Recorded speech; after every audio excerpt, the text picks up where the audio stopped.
A lot of actors want to know, do you watch every self-tape? Because I mean, I had someone on and he watched 600 self-tapes in a weekend, and I totally believe that. So, do you watch every single self-tape?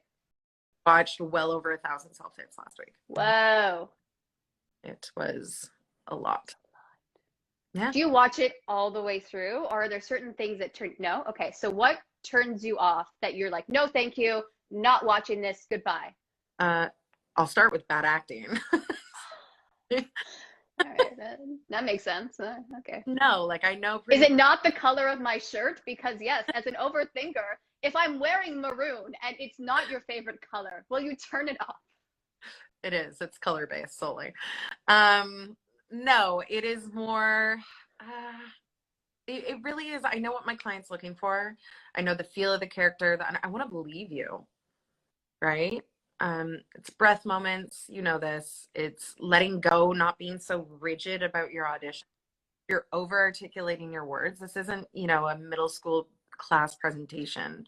I said resume 3 times instead of actor. We don't speak perfectly all the time. Yes, get the lines right, but what's interesting is the imperfect. Perfect's boring. That's not what we relate to.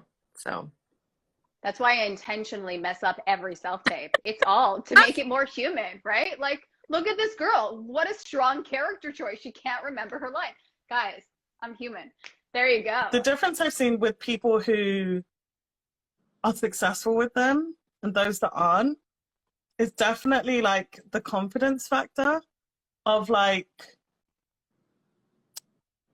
and I know we hear this all the time, but it's so true from the other side too. Is like, if you do a take and then you don't like it, and you like, even in your body language, or like you do a take and they say scene and then you're like, it just shows, like it shows, you just have to own every single thing about yourself till you're off the Zoom. Pink is in. So Lisa is incredible. She's such an inspiration. So if you get a chance, Google Lisa Crawford, because she's done so many articles with the CBC, and she's really opening so many doors for, other transgender creators and artists, and just opening doors for so many people in general, for women. The show stars mostly all women. We don't always know. I mean, we can never know really what people are going through. And like, that's why it's so important to feel like you can talk to people about what's going on. Like I don't have a lot of physical problems from this, but I'm blind in the side because of it. My legs are always cold. Like, my circulation is really bad. I've had varicose veins since I was 11, like that kind of thing. And I feel like we're kind of getting in this world where we're like, it's a microaggression to ask someone what they're struggling with or what they need. And I'm like, no, because somebody might look at me and be like, oh, what she needs is like people to be understanding. And I'm like, no, what I need is a heater. What I need is some warm socks. Was Goldie a better mom than Mrs. Banks? She was definitely a better mom. Okay. For sure. Yeah. She wanted, but then was she pushing marriage too hard? She was. I mean, like, Huddle's life was kind of like messed up, and maybe you could blame Goldie.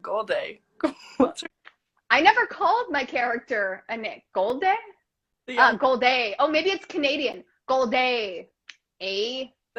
I wanted to see me represented up there on the big screen or on the little screen. I wanted to see, that's the first thing I ever did. Even right from a child, I would go and I'd look for the Asian and be like, oh my gosh, there's an Asian.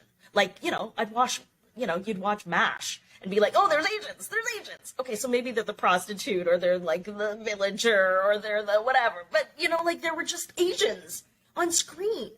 And I really sort of, again, who wouldn't want to see themselves represented?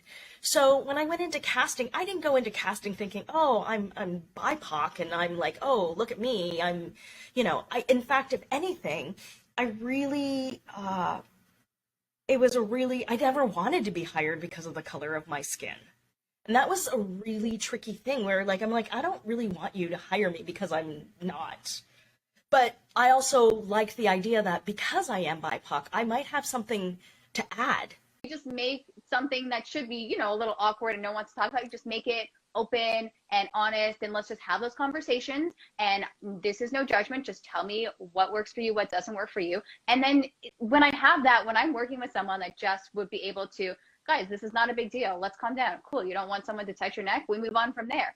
Like it's, and you, oh, okay, cool. So I thought this was going to ruin the production, but we can just pivot. Amazing. This is so simple. And so just having someone like you with this positive energy, but also this professionalism to know, hey, we can't do that. This is not happening. Like we have to all be on the same page. It just makes sense that you should be everywhere. And I think that's why when I'm looking, I'm like, wait, why doesn't everyone know Chantel? Why doesn't everyone know what an intimacy coordinator is? I'm like, well, let's get this out there. They're starting to. One of the mantras we have in my house is done is better than perfect.